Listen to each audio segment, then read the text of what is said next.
विज्ञान को मैं 2 वीडियो में, पहला वीडियो आपको बता दूं किस किस चैप्टर पहले वीडियो में शामिल कर दिए गए। परमाणु संरचना, द्रव्य तत्व, यौगिक मिश्रण, अम्ल और क्षार, ईंधन। और आज जो है इसमें से आगे 6 चैप्टर, यानी कि 6 चैप्टर कौन से, तो धातु, अधातु, मिश्र धातु, जल, सीमेंट, उर्वरक, तेल, वसा, और कौन से, तो पेट्रोलियम। लगभग आज भी 6 चैप्टर, तो कुल 6 चैप्टर आज भी कंप्लीट कराएंगे। पूरे 2 वीडियो पूरा रसायन विज्ञान।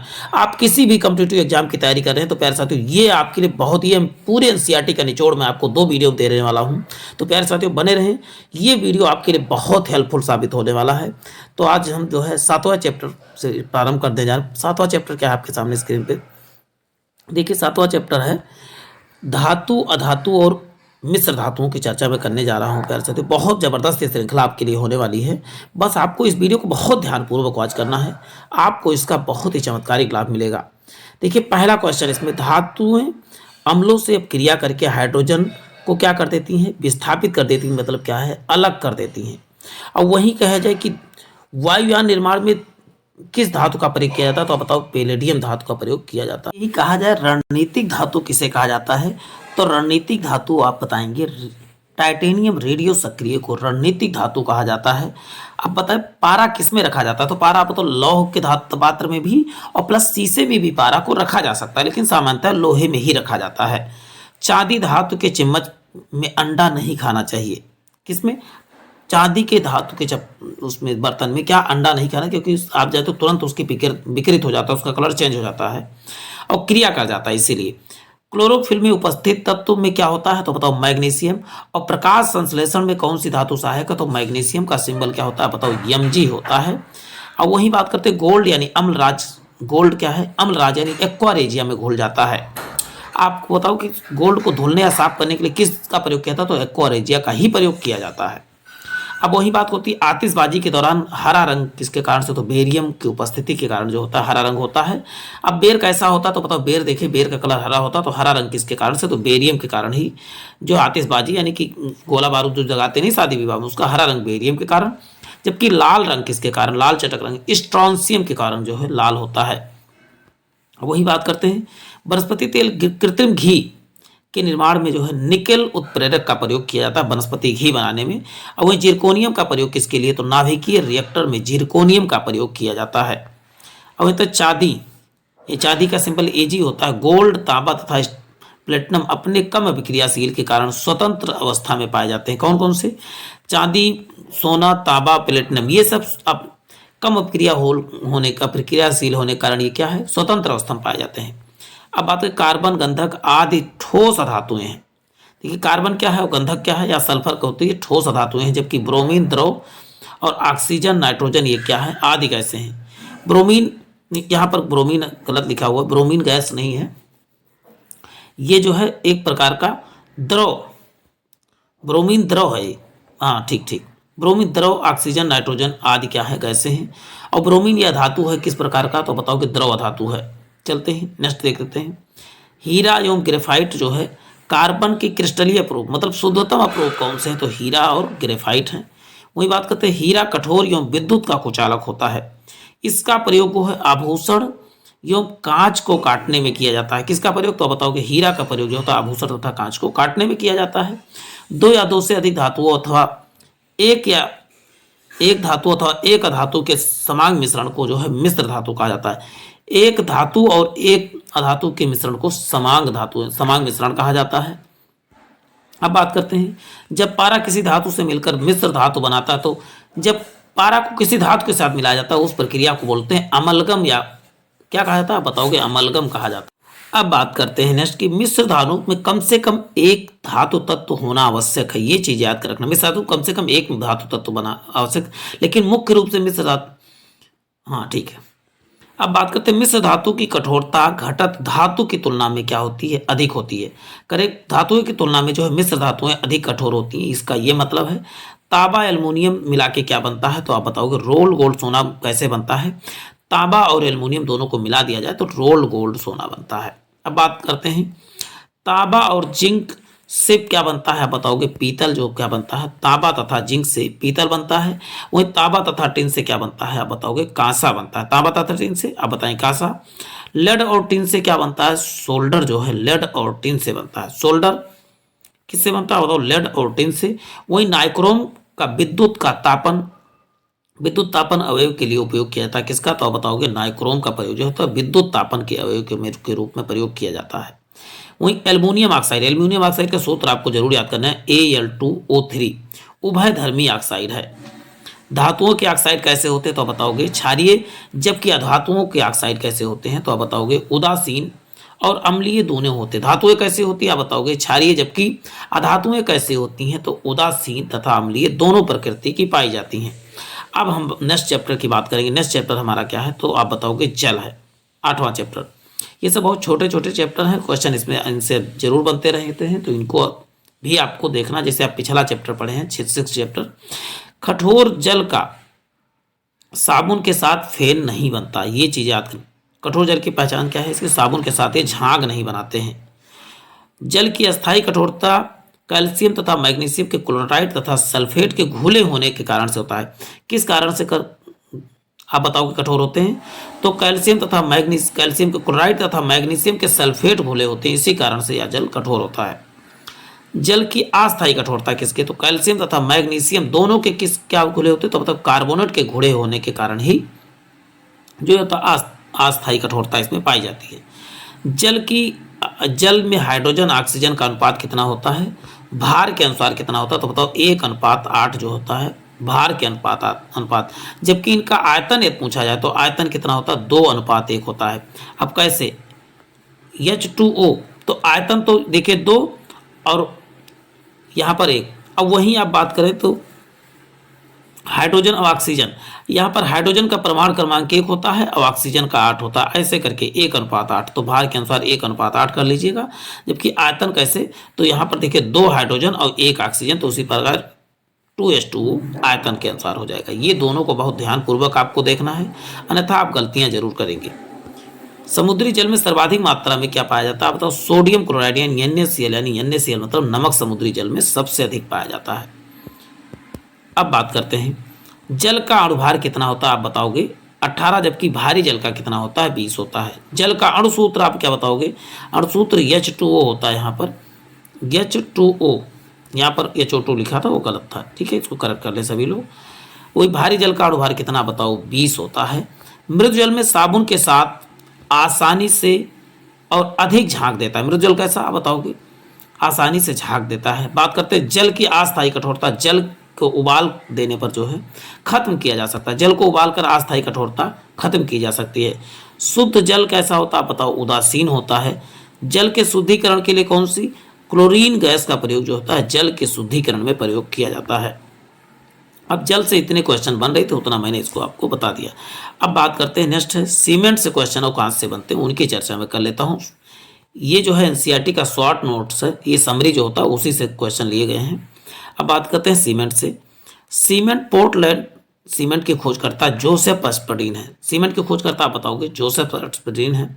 सीमेंट के जमने की क्रिया को मंद करने के लिए क्या मिलाया जाता है बताओ, जिप्सम का प्रयोग जो होता है, जा से जमने को मंद करने की प्रक्रिया के लिए जिप्सम मिलाया जाता है। और वही बात करते हैं जिप्सम का सूत्र CaSO4 × 2H2O होता है। वही सीमेंट के उत्पादन में कच्चे माल के रूप में किसका, चिकनी पत्थर व चिकनी मिट्टी का प्रयोग किया जाता है। अब बात करते हैं कैल्शियम कार्बोनेट जो है चूना पत्थर का रासायनिक नाम है। इसका सूत्र होता है CaCO3 जो होता है कैल्शियम कार्बोनेट का सूत्र होता है। अब बात करते हैं सीमेंट में चूना की मात्रा अधिक रहने पर जमते समय सीमेंट में जो है दरारें पड़ जाती हैं। जब चूना का मात्रा कम रहता है सीमेंट में तो क्या पड़ती, जमते समय इसमें दरारें पड़ जाती हैं। अब बात करते हैं कांच की चैप्टर की बात कर लेते हैं। सर्वोत्तम श्रेणी का कांच कौन सा है तो बताओ जेना कांच जो है सबसे शुद्ध कांच किसे कौन सा है तो बताओ जेना कांच है। वही विद्युत बल्ब, कैमरा, दूरबीन, लेंस में जो है फ्लिंट कांच का प्रयोग किया था। कौन सा, फ्लिंट कांच। अब बात करते हैं धूप चश्मे के लेंस के निर्माण में क्रुक्स कांच का प्रयोग किया जाता है। किसका, धूप वाले चश्मे में कौन सा, क्रुक्स कांच।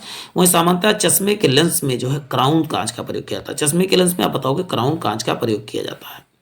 कोबाल्ट ऑक्साइड कांच को गहरा नीला प्रदान करता है। गहरा नीला रंग कौन, तो आप बताओ कोबाल्ट ऑक्साइड गहरा नीला प्रदान करता है। कांच एक प्रकार का बताओगे मिश्रण है, और कांच एक प्रकार का अतिशीतित द्रव है। अतिशीतित क्रिस्टलीय द्रव कौन सा है, तो बताओ कांच है। अब बात करें कांच को कठोर बनाने के लिए पोटेशियम क्लोराइड का उपयोग किया जाता है। कांच को कठोर, देखिए कांच होगा। विस्फोटक की चर्चा इसमें कर लेते हैं प्यारे साथियों। कुछ प्रमुख विस्फोटक कौन से हैं, डायनामाइट हो गया, टीएनटी, टीएनजी, टीएनपी और आरडीएक्स क्या है, तो आप बताओ कि विस्फोटक है। वहीं आरडीएक्स का फुल फॉर्म कभी कभी पूछा जाता है, रिसर्च एंड डेवलपमेंट एक्सप्लोसिव है। आरडीएक्स की खोज करता आप बताओगे हैनिन है। वही सबसे खतरनाक विस्फोटक आप बताओगे आरडीएक्स है। और आप डायनामाइट के तो आप जानते हैं अल्फ्रेड नोबेल ही हैं, इनके बारे में तो जानते ही होंगे। अब बात करते हैं डायनामाइट की खोज करता अल्फ्रेड नोबेल हैं। आरडीएक्स अमेरिका में से साइक्लोनाइट, जबकि जर्मनी में से हेक्सोजन तथा इटली में से T4 के नाम से जाना जाता है। वहीं टीएनटी का ट्राइनाइट्रोटॉलुइन, टीएनपी का ट्राइनाइट्रोफिनॉल और टीएनजी का इसे ट्राइनाइट्रोग्लिसरीन के नाम से जाना जाता है। अब हम जो है विस्फोटक के बाद अब नेक्स्ट देखने वाले हैं प्यारे साथियों। नेक्स्ट है उर्वरक।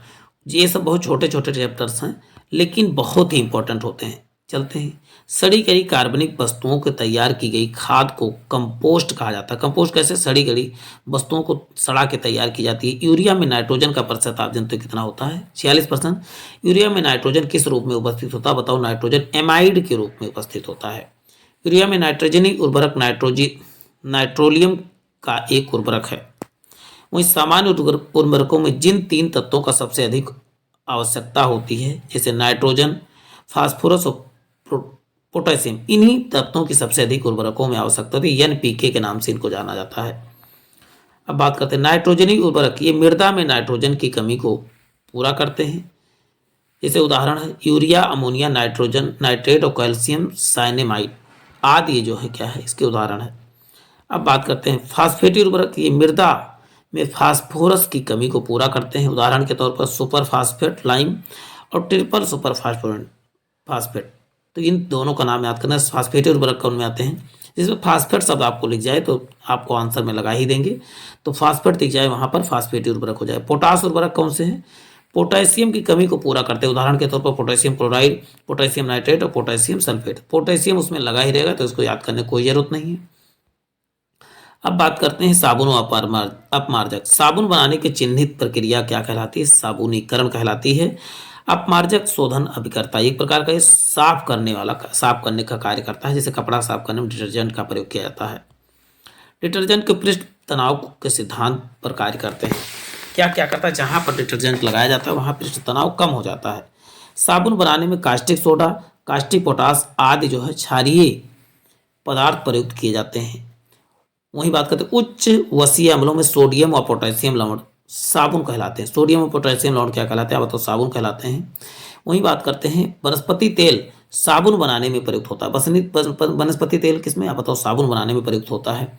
जो साबुन कास्टिक सोडा से बनाए जाते हैं, अर्थात जो उच्च वसीय अम्लों को सोडियम लवण होते हैं, उन्हें कठोर साबुन कहा जाता है। किसे जो कास्टिक सोडा बनाए जाते हैं उन्हें क्या बोलते हैं, कठोर साबुन कहा जाता है। जैसे कपड़ा धुलने वाला साबुन। वही बता दो पोटेशियम लवण से बनाए जाते हैं मुलायम साबुन है। नहाने वाला साबुन किससे बनाया जाता है, पोटेशियम लवण से बनाए जाते हैं। देखिए उर्वरक और देखा हमने, और साबुन वगैरह देखा। अब हम बात करते हैं तेल और वसा की चर्चा कर लेते हैं। अब तेल वसा के चैप्टर्स की चर्चा हम करते हैं। जैसे वनस्पति तथा जंतुओं में तेल और वसा पाए जाते हैं। वनस्पति तथा जंतुओं में क्या पाए जाते हैं, अब तो तेल व वसा पाए जाते हैं। जैसे जंतुओं से प्राप्त होने वाली प्रमुख वसा क्या है, लाट, तैलो, घी आदि मक्खनी क्या है, तो बताओगे ये है जंतुओं से प्राप्त वसा। वहीं जैतून का तेल यानी ऑलिव ऑयल जिसे कहते हैं, अलसी का तेल यानी लाइनसीड ऑयल, सरसों का तेल यानी मस्टर्ड ऑयल, मूंगफली का तेल यानी ग्राउंड नट ऑयल वनस्पति से प्राप्त होने वाले तेल हैं। तो आप वनस्पति तेल जो पेड़ पौधों के जो है से पाए जाते हैं, वनस्पतियों से प्राप्त उसे वनस्पति ऑयल, जो जंतुओं से पाए जाते हैं उसे जंतु ऑयल कहा जाता है। अब बात करते हैं जैसे व्हेल का तेल यानी कॉड लीवर ऑयल जंतुओं से प्राप्त होने वाला तेल है। वह साधारण ताप पर तेल जो है किस अवस्था में होते हैं, तो बताओ, द्रव अवस्था में होते हैं। साधारण ताप पर वसा जो है क्या होते हैं, ठोस होते हैं। साधारण ताप पर वसा कैसे होते हैं, बताओगे, ठोस होते हैं।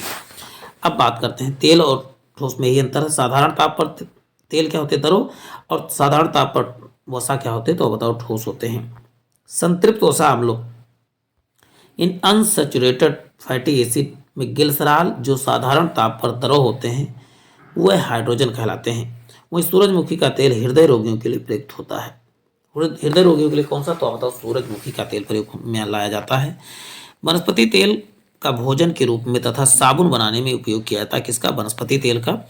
तेल व वसा शुद्ध अवस्था में रंगीन होते हैं। तेल वसा शुद्ध अवस्था में क्या होते हैं, आप बताओ, रंगीन का कोई रंग नहीं होता है। अब बताओ तेल व वसा कार्बनिक विलय जैसे ईथर, बेंजीन, क्लोरोफॉर्म में विलय होते हैं। तेल वसा किसमें, तो बताओ किसमें, तो आप बताएंगे ईथर, बेंजीन, क्लोरोफॉर्म, ये क्या है, तो बताओ ये विलय होते हैं। वनस्पति घी का गलनांक शरीर के ताप से क्या होता है, कम होता है। यानी शरीर का ताप 37 डिग्री होता है, उससे भी इसका गलनांक कम होता है। पेट्रोलियम और गैसों की बात कर लेते हैं। ये लास्ट चैप्टर है प्यारे साथियों।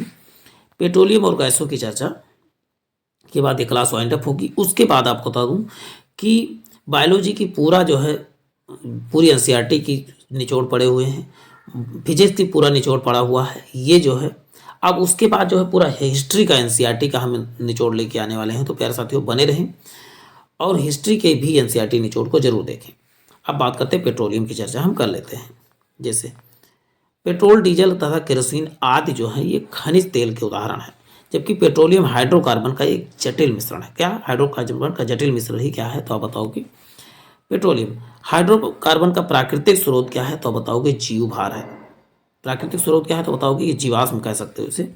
अब बात करते हैं जीवभार। अब बात करते हैं कार के इंजन में नॉकिंग से बचने के लिए टेट्राएथिल लेड का प्रयोग किया जाता है। नॉकिंग मतलब तेल जम न जाए, इसलिए इसमें क्या किसका प्रयोग किया जाता है, तो बताओगे टेट्राएथिल लेड का प्रयोग किया जाता है नॉकिंग से बचने के। व्यापारिक वैक्सीन पेट्रोलियम से निकाला जाता है। वैक्सीन किससे, तो आप बताओगे पेट्रोलियम से। पेट्रोलियम तथा एल्कोहल के मिश्रण को जो है गैसोहाल कहा जाता है। आज पेट्रोल नहीं, आज गैसोहाल ही बिकता है। पेट्रोल में जब एल्कोहल मिला जाता है तो उसे गैसोहाल कहा जाता है। गैसोलीन के नमूने की गुणवत्ता को पता इसके ऑक्टेन संख्या, गैसोलीन या पेट्रोल की संख्या, पेट्रोल की शुद्धता ज्ञात करने के लिए ऑक्टेन संख्या का प्रयोग किया जाता है। बायोडीजल बनाने में रतन ज्योति या जेट्रोफा नामक वनस्पति का उपयोग किया जाता है, जबकि पेट्रोलियम एक प्रकार का क्या है, तो आप बताओगे प्राकृतिक ईंधन है। वही रसोई गैस यानी एलपीजी में ब्यूटेन तथा प्रोपेन। एलपीजी इतनी महंगी है कि लोगों की क्या हो जाए, आप बताओगे बीपी हाई हो जाए, तो एलपीजी क्या हो जाएगा, ब्यूटेन, प्रोपेन। डीजल इंजन में प्रयुक्त ईंधन जो है डीजल की वाष्प तथा वायु का प्रयोग करता है। डीजल की वाष्प और वायु का प्रयोग करके जो है इंजन चलता है। अब बात करते हैं पेट्रोल क्या है, द्रव। पेट्रोलियम को क्या कहा जाता है, द्रव सोना कहा जाता है, द्रव स्वर्ण कहा जाता है। अब गैसों की चर्चा कर लेते हैं प्यारे साथियों। आग बुझाने में कार्बन डाइऑक्साइड गैस का प्रयोग किया जाता है। आग बुझाने में किसका, बताओ कार्बन डाइऑक्साइड। लेकिन आग किसके बिना, ऑक्सीजन के बिना आग नहीं लग सकता है। मीथेन गोबर गैस का प्रमुख घटक है। गोबर गैस में मीथेन यानी कि CH4 और प्लस जो होता है कार्बन डाइऑक्साइड यानी CO2 मिलके क्या बनता है, बताओ मीथेन गैस, सॉरी गोबर गैस बनता है। ऑक्सीजन आग लगाने में क्या है, सहायक गैस है। और वैसे कहा जाता है जीवन मानव के लिए जीवनदायी गैस है। अब वही बात करते हैं कि पेड़ पौधे रात में कार्बन डाइऑक्साइड गैस निकालते हैं और दिन में क्या है, ऑक्सीजन गैस निकालते हैं। जिनॉन को स्ट्रेंजर गैस कहते हैं। जिनॉन को किस नाम से जाना, तो स्ट्रेंजर गैस के नाम से जाना जाता है। वहीं सल्फर डाइऑक्साइड को क्रैकिंग गैस के नाम से जाना जाता है। सल्फर डाइऑक्साइड को क्या बोलते हैं, क्रैकिंग गैस के। और वही बात करते हैं एथिलीन गैस जो है कच्चे फलों को कृत्रिम रूप से पकाने के लिए प्रयोग किया जाने वाला गैस है। एथिलीन कच्चे गैस को पकाने के लिए किसका, एथिलीन गैस का प्रयोग किया जाता है।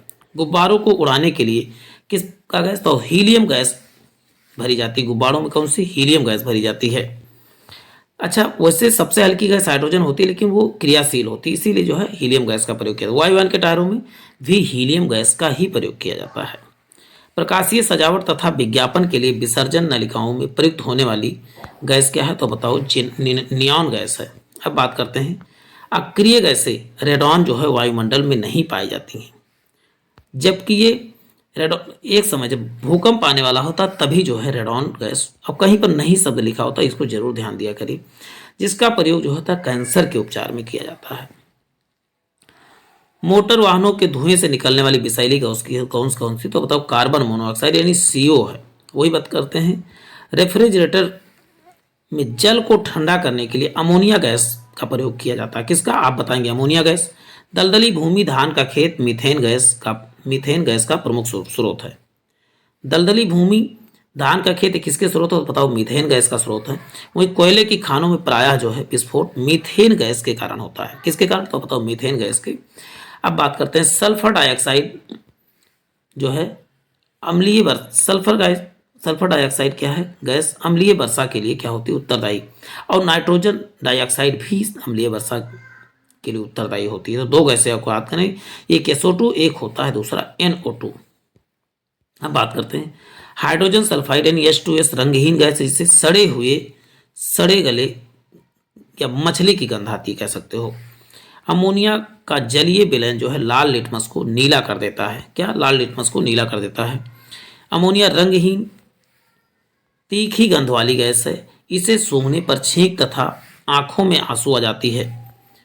अब बात करते हैं इसका जलीय विलयन जो होता है, क्या बताओगे, क्षारीय होती है या जल में अति विलय होती है। जल में क्या है, बताओ, अति विलय होती है। नेक्स्ट है, अब बात करते हैं मस्टर्ड गैस या विषैली गैस, जिसका प्रयोग प्रथम विश्व युद्ध में रासायनिक हथियार के रूप में प्रयोग किया गया था। गैसें त्वचा के संपर्क में आने पर फफोले डाल देती हैं। कौन सी, मस्टर्ड गैस। ये मस्टर्ड वाला नहीं, सरसों तेल वाला नहीं, ये मस्टर्ड गैस है। ल्यूसाइड या विषैली गैस, जिसका प्रयोग द्वितीय विश्व युद्ध में रासायनिक हथियार के रूप में इसका प्रयोग ल्यूसाइड का प्रयोग किया गया था। अब बात करते हैं मिथाइल आइसोसाइनाइड के बारे में। यह भी एक प्रकार की, ये मिथाइल, इसे मिग गैस के 1984 में भोपाल गैस त्रासदी में गैस का रिसाव हुआ। ये भोपाल में हुआ था, इससे काफ़ी संख्या में लोग मारे गए थे। अब फास्जीन के कार्बन क्लोराइड को भी फास्जीन कहा जाता है। फास्जीन फास्फोरस हाइड्रोक्साइड को भी फास्जीन कहा जाता है, फास्फीन कहा जाता है, दोनों का नाम है। फार्जीन को फास्जीन भी कहा जाता है, फास्फीन को जो है फास्फोरस सल्फाइड को फास्फीन भी कहा जाता है। तो प्यारे साथियों, आज के लिए इतना ही। फिर मिलते, देखिए पूरा हमने 12 चैप्टर कंप्लीट करा दिया। फिर मिलते हैं एक नए सेशन में। जय हिंद, जय भारत।